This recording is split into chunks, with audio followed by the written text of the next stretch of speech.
ব্যবসা কিরকম করলেন? আজকে কয়টা শো চালাইছেন ভাই? আজকে আমরা ম্যাজিক মুভি থিয়েটার থেকে আমরা 3টা শো চালাইছি। একটা হচ্ছে 12:30 থেকে, আরেকটা হচ্ছে বিকাল 4টা থেকে, এবং আরেকটা হচ্ছে সন্ধ্যা 4টা থেকে। আর প্রত্যেকটা শোতেই হাউসফুল ছিল, অনেক মানুষ ছিল, অনেক হ্যাপি ছিল, অনেক মুভিটা দেখে অনেক মানুষ।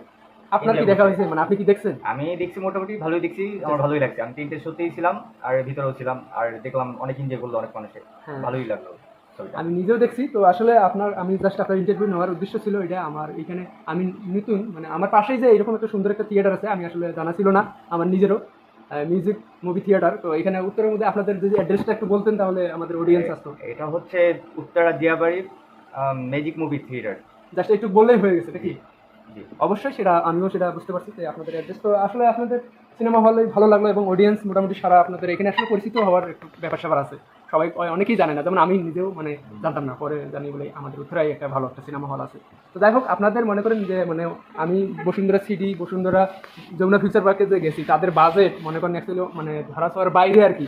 তো এই একেবারেই সীমিত। আপনাদের এখানে যে 200 টাকা এত সুন্দর একটা এনজয় করা যায়, এন্টারটেনমেন্ট যে একটা করার স্পেস আছে, আর আপনাদের এখানে যে সুন্দর একটা ভিউ, পার্কটা তো অনেক সুন্দর লাগছে আমার কাছে। তো যাই হোক, আপনারা দুলু মিয়ার এনজয় করতেছেন এবং বিজনেস তো হইতেছে। আপনারা চান বলে বাংলা সিনেমা এরকম যদি হয়, পাবলিক আসে, তাহলে তো সিনেমাগুলো আসলে হল বন্ধ হওয়ার কথাই আসে না। আমাদের নতুন সিনেমা যদি বের হয়, আর ভালো ভালো আনকমন যদি সিনেমা বের হয়, এরকম সাকিব খানের মতন সুপারস্টার যদি আরও যদি সিনেমা হয়তো সামনে বের হয়, তো অবশ্যই ভালোই চলবে। কারণ এর পিছনে আমরা সিনেমা দেখছি, কিন্তু এত আগ্রহ ছিল না। এখন যে সাকিব খানের পরে যে এত আগ্রহ আছে, কিন্তু এটা আগে কখনো ছিল না। এগুলো সাকিবিয়ানদের পাওয়ার। মানে কারণ বাংলাদেশে তো একটাই ফ্যান পেজ আছে, সেটা হলো সাকিবিয়ান। সেটা সাকিবিয়ানদের যে পাওয়ার, এটা আসলে অল বাংলাদেশই বুঝে গেছে। দেখেন না, অরণ্য মামুনের সাথে কেইটা সাকিবিয়ানরা নিজেই প্রমোট করতেছে সাকিব খানের ছবি। তো এটা আর কি বলবো। তো যাই হোক, আপনাকে অসংখ্য ধন্যবাদ ভাই, আপনি ভালো থাকবেন। জাস্ট এইটুকু বলার ছিল, জাস্ট আপনার মানে ইন্টারভিউটা নিলাম।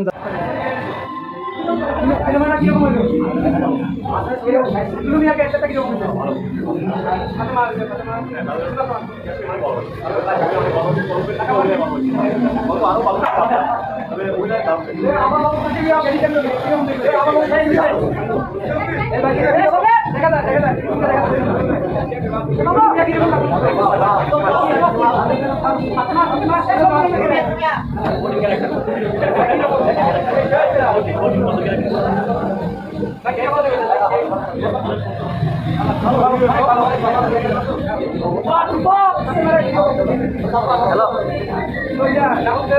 ভিতরে ভিতরে ভিতরে আমি ভিডিও নিতেছি। এবার ভিতরে আইতেছি কারা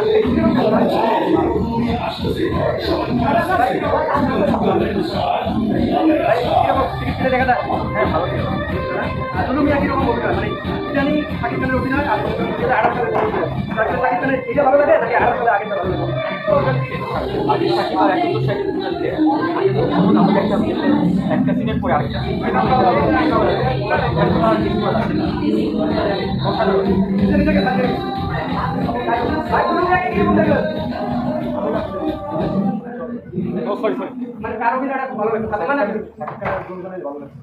মানে হিন্দিতে উনি তো বলিউডের নায়িকা আমাদের, ঠিক আছে? তো আসলে উনি কিভাবে বাংলার সাথে আসলে সবকিছু ঠিক আছে?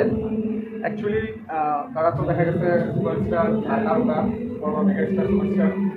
তো সে অর্থে অভিনয় তারা পারফেক্টভাবে করছে।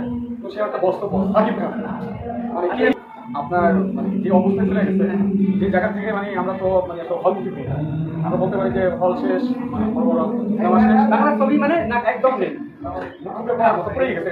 তো স্যারকে কি বলবো, তো সেই পরপর যেভাবে সারপ্রাইজ করতেছে সাকিব খানদের, যেভাবে আপনার এই গিফট দিতেছে, তো আসলে তার কথা বলে শেষ করার কথা না। নতুনত্ব, বিশেষত্ব, এত সুন্দর আর এত সুন্দর গল্প। আর সবচেয়ে বড় বিষয়টা হচ্ছে যে আপনার আজকে যে সিনেমাটা আমাদের যে দরদ যে কাজ হচ্ছে, বন্ধু এই দরদের যে বিশেষত্ব, এই একটা মেসেজ আসলে গল্পের বলার ঠিক না।